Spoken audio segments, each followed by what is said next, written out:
Greetings and welcome to my tutorial on Allegro Non Troppo, Opus 82, number 65 by Cornelius Gurlitt. Opus 82 is a collection of pieces labeled The First Steps of the Young Pianist. This piece serves well in strengthening a pianist's technique, specifically focusing on even, repeated harmonic intervals in the right hand and beautifully shaped melodic phrases in the left hand. It also requires controlled balance between both hands. This is the 20th piece in Jane Magrath's fabulous Masterpieces with Flair, Book 1. I strongly recommend this book for pianists, teachers, students, everybody. It's a great book. I will post a link in the description. Without further ado, this is in common time, which means 4/4 time, 4 beats per measure. Quarter note gets 1 beat. It's in the key of D minor. Now, the name of the piece, Allegro Non Troppo, is also the tempo marking. So allegro means cheerful and fast. Non troppo means but not so much. So fast but not too fast. I wouldn't call this piece cheerful. It's more serious.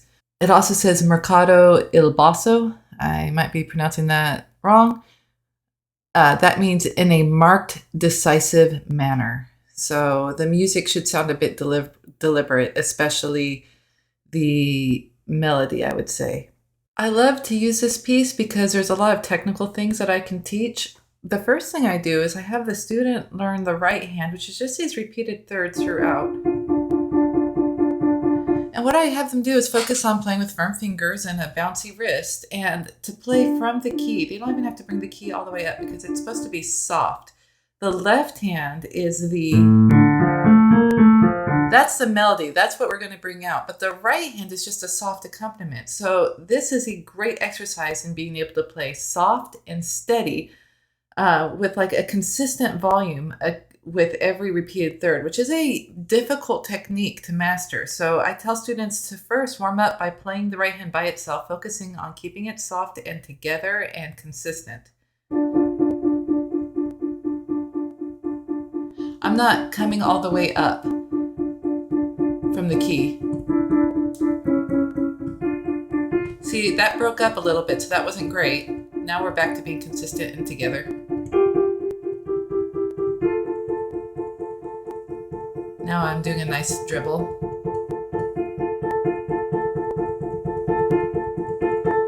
Second, third. Watch the thumb. Thumbs tend to thump. Oops. Thumbs tend to thump.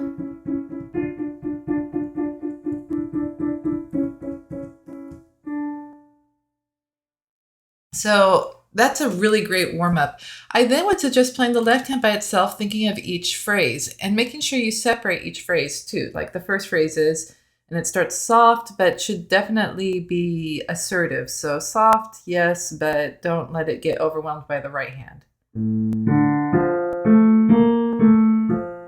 There's your first phrase. So I'm going to lift before I start the next phrase, and I'm going to start the phrase a little soft again because it's a new sentence. Lift. See how I'm separating each phrase? I'm going to do this one a little louder. A little crescendo there. Okay, now we're forte. We're loud. So notice that I separated the phrases there. 2, 3. 2, 3. I'm doing each one softer. We have a sequence here. This last one is pianissimo, so very soft with a small retardando. So very soft, and we're going to slightly slow down.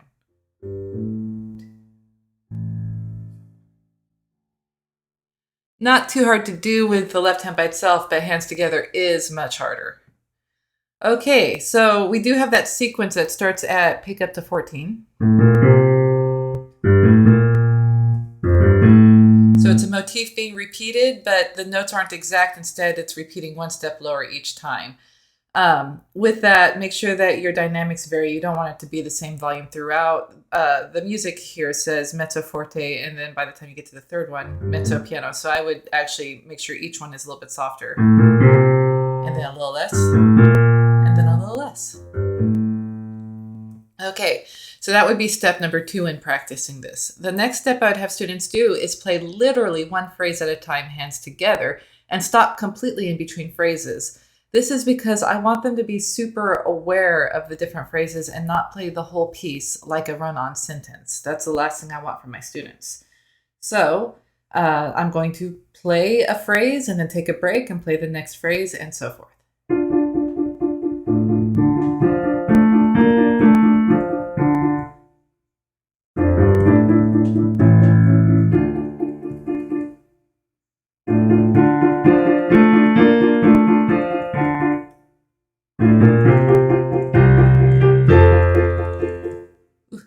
I played the wrong notes there.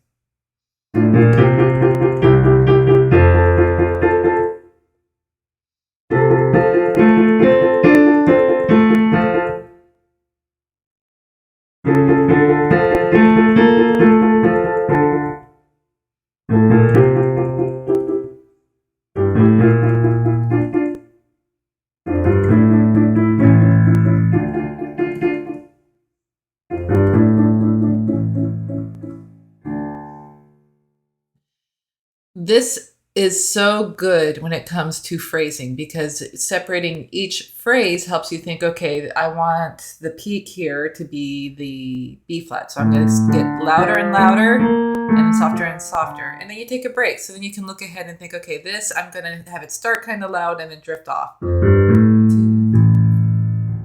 And so forth. So it's a great exercise because it helps you be really deliberate with your dynamics and shaping and have all those little characteristics show as you play. And then the last step is to just play through the piece. Now that you played it in parts, play it from beginning to end, listening to your phrasing and making sure that the right hand is not overwhelming the left hand. Remember, the left hand is a melody, the right hand is just a soft accompaniment. So you really want a very controlled, soft, repeated thirds with a very phrased, melodic left hand. That's it for this piece. I hope you enjoy practicing and performing this and that your phrasing and control improves through it. For convenient, engaging, and life-changing lessons, please check out my website and schedule a 30-minute Piano Maestro lesson with me. Learn how to navigate the keyboard and play a song in just one lesson. Growing through the joy of music.